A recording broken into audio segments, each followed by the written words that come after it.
yanlış söyleyenler çoktur. Cümle alem yok iken ol var idi. Yaratılmış dağdan gani cebbar idi. Arşı ferşı argın her mahvet. Sulliler bunlar onlar eyledi. Birliğine cümle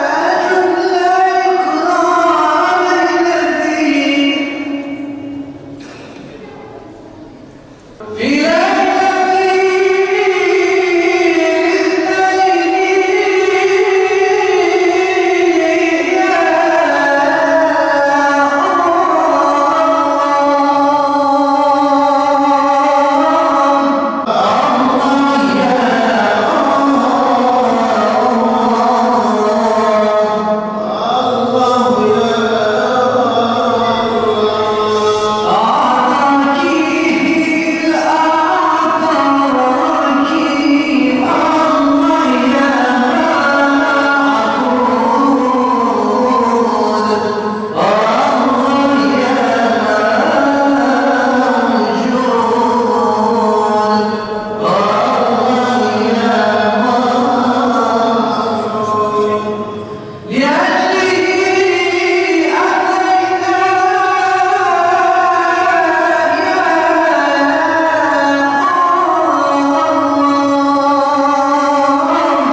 Allah-u Teala bizleri karanlıklardan aydınlıklara çıkartmak için insanoğlunun yaratıldığı ilk günden ta Resul-i Ekrem Aleyhisselatü Vesselam'a kadar belirli zaman aralıklarıyla peygamberler göndermişlerdir.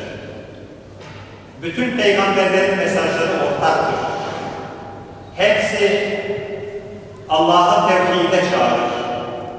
Allah'a ibadet etmeye çağırır. İslam sadece bizim dinimizin adı değildir. Hepsinin dininin adıdır. Çünkü hepsinin ortak bir hedefi vardır. Allah onları kendilerini insanlara haberdar etmek için göndermiştir.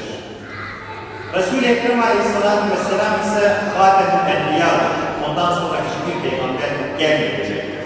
Resul-i Ekrem Aleyhisselatü Vesselam Hazreti İbrahim ve İsmail'in duasıdır.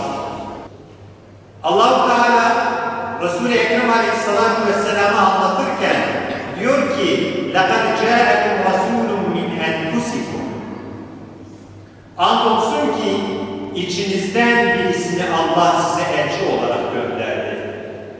İçinizden biri diyor.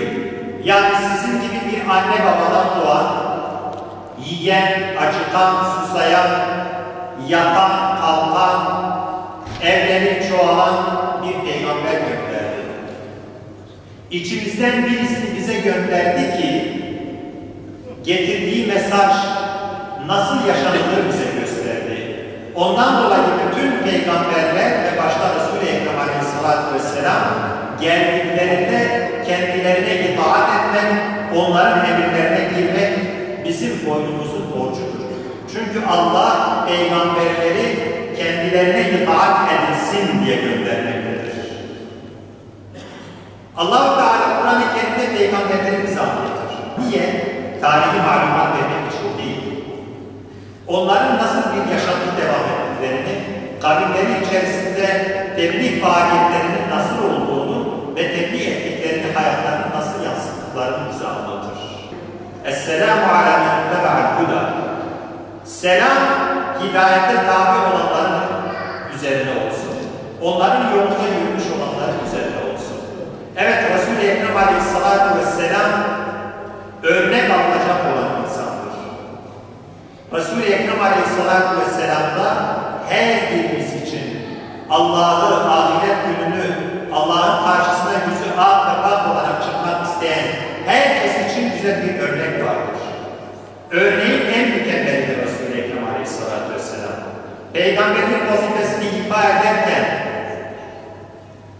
emri bil maruf ve nehy anil münkeri yaparken, aile babası olurken, çocuklarının babası olurken, ailesinin reisi olurken, kavminin ileri geleni olurken, devlet başkanı olurken, komşu olurken, savaşta asker ve komutan olurken, her yönüyle mükemmeldi. Her yönüyle bizler için hayatın içerisindeki var olan biriydi ve en güzel şekilde yaşayan biriydi.